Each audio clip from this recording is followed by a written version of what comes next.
이제 뭐 공약에서 좀 호재성 공약들을 좀 볼게요. 보면은 월드컵 대교 신속 준공 이렇게 써 있고요.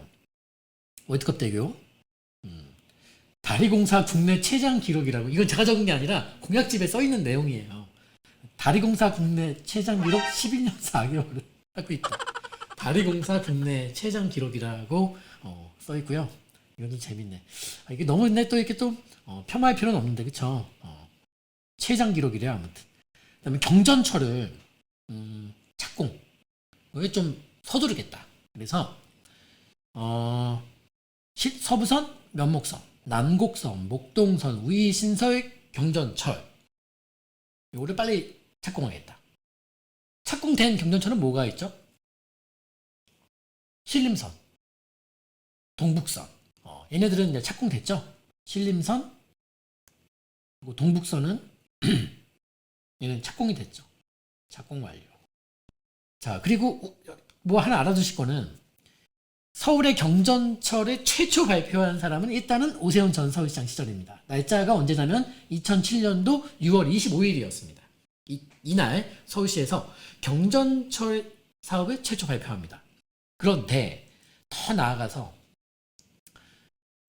이 경전철, 그러니까 우리가 이 지하철에서, 이거는 여러분 모르셔도 되지만 알아두시면 좋은데, 제가 개발 계획을 여러분 많이 보라고 이제 강조하지 않습니까? 항상 이 계획을 많이 보면은 경전철이라는 말이 처음 등장했던 계획이 어디였냐면은 우리 국토종합계획 90 몇 년도에 나왔던 국토종합계획에 신교통수단을 도입하라는 얘기 나오는데, 그게 바로 경전철이었어요. 그래서 우리 계획은 점점 큰 도화지부터 작은 도화지로 온다 그랬죠. 오래전 큰 계획에서 신교통수단을 도입해라, 그런 얘기 나오는데, 그 경전철 나오고, 또 이제 박원순 서울시장이 이제 생전에 만드신 기획 단계인데요. 이 강북 횡단선 있죠. 우리 박병찬 강북 횡단선이라고 치시면 옛날에 찍은 영상이 있죠. 거기에 노선, 예정 역사, 위치 다 공개해놨죠. 안 보신 분들은 오늘 방송 마치면은 그 영상 보시고, 사실 우리가 타이틀 하나 보면은 옛날 영상 다 찍어놨어요.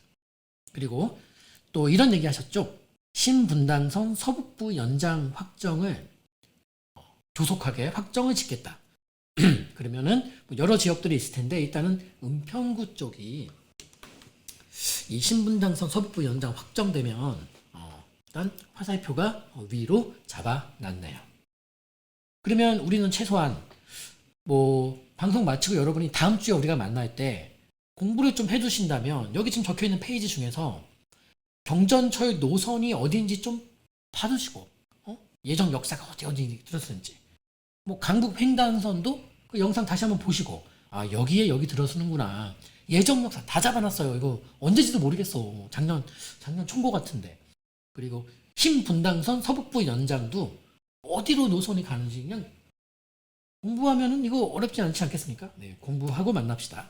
다음에 또 서북광역철도라는 것도 있어요. 요거는 이제 부천 원종에서 이제 홍대까지 오는 굉장히 빠르게 가는 노선 인데요. 이것도 좀 보시고, 이런 거 보시면은 몇 번 봐야 돼. 몇 번 보면은 이 머릿속에 지도가 좀 그려지면서 여러분이 예정 역사들이 탁탁탁탁 그려집니다. 좀 재밌어요. 누가 말해도 이해하기도 되게 빨라요. 이해도 빨라지고. 그다음에 뭐 동부간선도로 얘기 나오고, 또 뭐 지상철, 우리 이제 지상으로 다니는 이런 것들을 이제 지하화시키겠다라고 하는 것이고요. 그러니까 옛날에 이 지상 구간들은 다른 거 없어요. 기술적인 문제 때문에 지상으로 이제 노출된 그런 지상철들이죠. 이걸 다 이제 지하화시키겠다라는 것인데, 이거는 뭐 아무튼 엄청 오래 걸릴 일들이고, 이제 그렇게 되겠죠. 언젠가는. 그쵸? 서울이 뭐 워낙에 대단한 도시니까요. 그쵸? 그리고 용산민족공원 지하에다가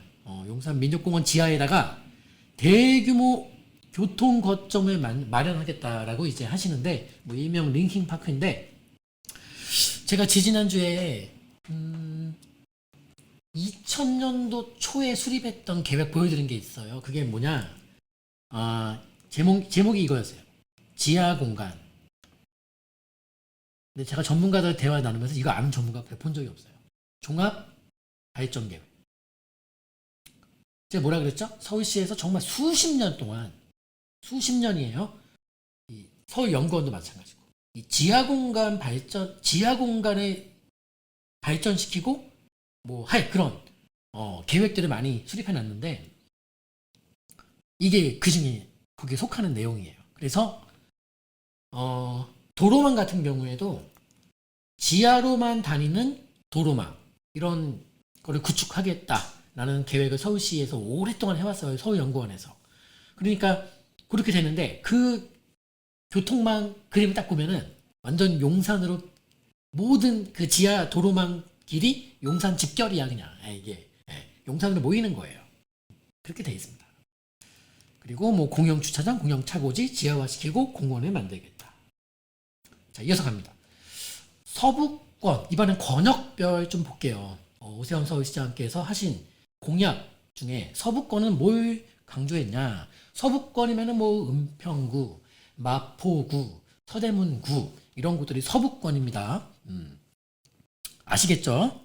그래서 서울 혁신파크, 불광동 얘기죠. 오랫동안 나왔던 국립보건원부지 개발, 그 다음에 경제, 문화, 타운을 만들겠다. 그 다음에 항상 등장하는 친구들이 있죠. 수색, 상암. 여기는 4차 산업, 뭐예요? 결국은 일자리죠. 일자리를 만드는 거점으로 만들겠다. 또 상암동 랜드마크 타워 정상화 시키겠다. 롯데에서 막 부글부글 끓고 있겠죠. 자, 우리는 다 지켰는데 왜 이거를 못하게 막냐 이런 것이죠. 이 상암동 랜드마크 타워는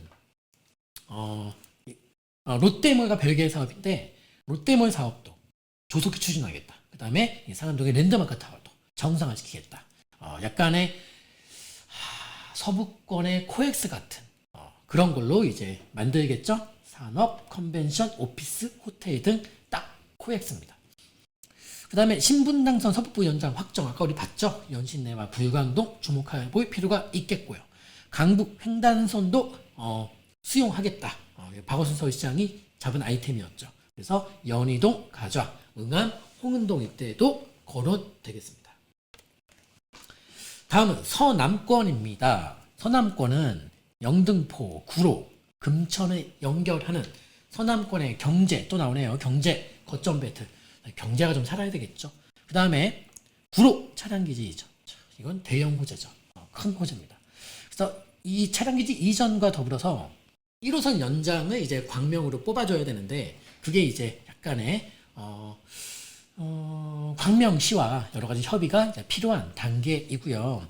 차량기지 이전 후에는 지역 거점 개발하겠다. 이런 얘기입니다. 그리고 이 서남권은 우리 아까 봤습니다만은 2008년도에 나왔던 오세훈 전 서울시장 시절에 서남권 르네상스 프로젝트라고 있죠. 그거 보시면 되겠고 한번 날 잡아서 제가 이 부장 블로그에다가 요거 2006년도에서 11년도 사이에 좀 대표적으로 꼭 봐야 되는 전 오세훈 서울시장 시절에 발표한 행정 정책을 한번 몰아서 한눈에 볼 수 있도록 다운받을 수 있도록 싹 올려드릴게요. 자, 그리고 신도림역에서 구로역 일대 아파트는 좀 주목할 필요가 있겠고 구로 차량기지 주변의 저층 주거지의 빌라 등도 주목해 볼 필요는 있어 보이네요. 다음은 동북권 보겠습니다. 동북권은 이게 서울이 이렇게 있으면은 어디예요? 도심권의 여기가 동북권이죠. 창동 일대 항상 등장하죠. 창동 일대 동북지역의 대장주를 만들겠다. 경전철 면목선 신속하게 착공하겠다. 그 다음에 재건축 규제를 좀 풀겠다. 어디? 상계동, 창동, 월계동, 외. 그 다음에 태릉 골프장 8사대책이었나? 거기서 이제 여기다 총 1만 호의 주택을 공급하겠다는 계획이 있었죠. 이거 전면 중지 및 재검토하겠다. 이렇게 얘기를 하셨네요. 노원구 내에 임대주택 추가 건설 전면 재검토하겠다. 그 그다음에 기타 지역은 뭐 용산, 강남 이런 자리들인데요. 국제교류 복합지구 이제 삼성동과 잠실 이때 있죠. 컨텐츠 보강하고 자 영동대로 지하와 봉합, 복합, 광역센터 신속하게 추진하고 그다음에 용산공원 지상부는 아파트 안 짓겠답니다. 전면 공원으로 만들겠다. 그리고 지상부는 전면 공원, 지하는 용산공원 지하는 대규모 아까 말씀드렸죠. 교통 거점 만들겠다. 그래서 지하 공간 종합발전 계획을 봐야 돼요. 그래야지만 대충 그냥 감이라도 알 수 있고 아웃라인이라도 잡을 수가 있습니다. 그런데 뭐 잠깐 여담인데 용산공원 전면 공원화를 반대했던 분들이 많으시더라고. 우리 뭐 저도 가끔 유튜브 보면은 근데 저는 정신이 있는 건가 싶어. 그렇게까지 여기다 다 아파트를 짓자고 얘기하신다면 뭐 한강도 매립하자는 얘기입니까? 네? 아니 그러니까 뭐 주택 공급이라는 게 항상 사이클이 있고 부족한 때가 있으면 또 과하게 많은 때가 있고 한데 뭐 전반적으로 부족한 건 맞습니다만은 근데 그 서울에 가뜩이나 녹지도 없고 서울에 가뜩이나 보여줄 것도 없는 마당에 네? 뭐 글로벌적으로 가고 싶다. 그리고 뭐 관광 도시 가면은 사실 그 관광이라는 아이템이 코로나 이후에 가장 최대 이슈의 글로벌적인 아이템이 될 것이고 키워드가 될 것인데 그리고 그게 반짝이고 끝날 게 아닌데 관광이라는 것들이요. 우리 사실 준 선진국들 보면은 관광이라는 거 가지고 먹고 사는 그 도시와 나라가 얼마나 많습니까? 그게 보여줄 게 서울이 사실 뭐 많지가 않아요. 많지가 않아요, 사실요. 근데 뭐 그 공원 좀 만들자는데 뭐 자꾸 아파트 짓자 그러는지 모르겠어요, 저는 솔직히. 네? 그러다 진짜 끝도 없다니까. 다 아파트 지으면 뭐가 남아요? 뭐가 남습니까? 아파트 지을 자리에 용적률 올려서 좀 더 짓게 해주는 게 낫지. 이렇게 100년 넘게 우리가 간신히 지금 이제 돌려 받을까 말까 하는 이런 상황에서 거기다 뭐 아파트 짓자는 얘기 왜 하고 있나 모르겠어요. 이해가 안 가요. 진짜 이해가 안 가요. 그리고 용산 전자상가 이때와 정비창 이때에 아시아의 실리콘밸리를 육성하겠다. 정비창은 저는 이렇게 봐요. 정비창 얘기도 하면 또 긴데 일단 이렇게 봅니다. 정비창 이슈가 지금 사전 청약 내년도 잡혀 있는데 지금 아무 그림이 안 나와 있거든요. 마스터 플랜이. 근데 사전 청약하기 전에는 최소한 마스터 플랜 총괄 그림은 나와야 되지 않을까라는 생각하는데요. 그 말은즉슨 내년도에 정비창 마스터 플랜이 나오지 않을까라는 망상을 해봅니다. 나오면은 골치 아파질 겁니다. 그리고 뭐 이태원동에 K-팝 전용 공영 뭐 K-팝 문화를 만들겠다고 하는데 이게 중요한 K-팝이라는 단어가 중요한 게 아니라 전 뭘 말씀드리고 싶냐면은 여기 K컬처인데 여러분은 부동산에서 이 문화라는 게 얼마나 밀접한 연관이 있는지를 잘 모르시는 분들이 많으시더라고요. 보통 사람들이 부동산과 밀접한 연관이 있는 것은 뭐 교통호재, 재개발, 뭐 토건 이런 걸 생각하시는데 이 문화도 여러분 진짜 영향 많이 미쳐. 이 문화도. 문화. 땅값에 영향 안 미쳐. 지금 성수동 땅값은 그 문화적인 영향이 없는 것 같습니까? 우리 강남 신사동에 청담동의 연예기획사들이 어디로 제일 많이 지금 옮겼습니까? 최근 2년 동안 성수동입니다. 성수동. 성수동입니다. 성수동. 땅값이 제정신이 아니에요. 제정신이 아니에요 지금. 네. 자 결론입니다. 한번 좀 볼까요? 민간 대 공공의 대립 구도의 승자는 좀 보면 아까 우리 나왔습니다만은 이제 8.4 대책에서 그러니까 뭐 태릉도 마찬가지인데요. 한 유휴 공공부지 활용해서 3만 가구 이제 그걸 전면 재검토하겠다고 이제 오 시장이 얘기했고 2.4 대책도 좀 회의적이죠. 무슨 소리냐? 이렇게 봐야 돼요. 첫 번째, 이 8.4 대책은요. 조금 정부가 이제 야심차게 발표하긴 하셨는데 조금 어려워진 건 뭐냐면은 이 8.4 대책 유휴 공공부지에서 서울시가 소유권을 확보하고 있는 땅들이 많습니다. 그러니까 공유 지분 관계를 갖고 있는데 그러면은 이게 진행이 어려워요. 그 다음에 두 번째, 2.4 대책이 최근에 발표한 대책이지 않습니까? 이 2.4 대책도 조금 회의적인 게 이렇게 보시면 돼요. 이사 대책은 공공이라는 슬로건을 내걸었습니다. 그리고 오세훈 서울시장은 민간이라는 그 슬로건을 내걸었습니다. 공공과 민간, 이게 양립이 가능할까요? 양립할 수 있을까요? 저는 안 될 것 같은데. 양립이 안 될 것 같아요. 양립이. 그러면 이게 시소처럼 공공이 또는 민간이 이렇게 한쪽으로 기울 수밖에 없는 그런 개념인 것 같거든요. 그러면 이 말, 만약에 오세훈 서울시장의 정책, 민간 재개발 재건축이 시장에서 인기를 끌고 많은 그 의지를 확인하고 또 전반적으로 이게 좋다라는 여론이 형성된다면, 민간은 민간대로 가면 되고 공공도 공공대로 가면 되는 게 아니라 이 양립이 어렵다는 개념이라고 말씀드렸죠. 내려가는 개념이죠. 이걸 두려워하고 있는 거죠.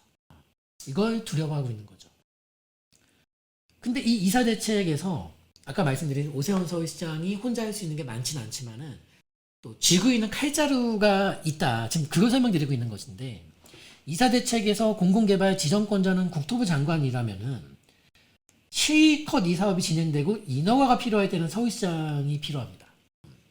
인허가 권자는 서울시장입니다. 자, 이게 이제 정책의 혼선과 정책의 마찰과 더 나아가서 정책 협의와 이런 가능성이 보인다. 그 말씀을 좀 드려보고 싶고요. 자유시장 경제에서 민간과 공공은 양립이 어렵다. 즉 민간의 성공이란 말의 뜻은 결국 공공의 실패를 의미할 겁니다.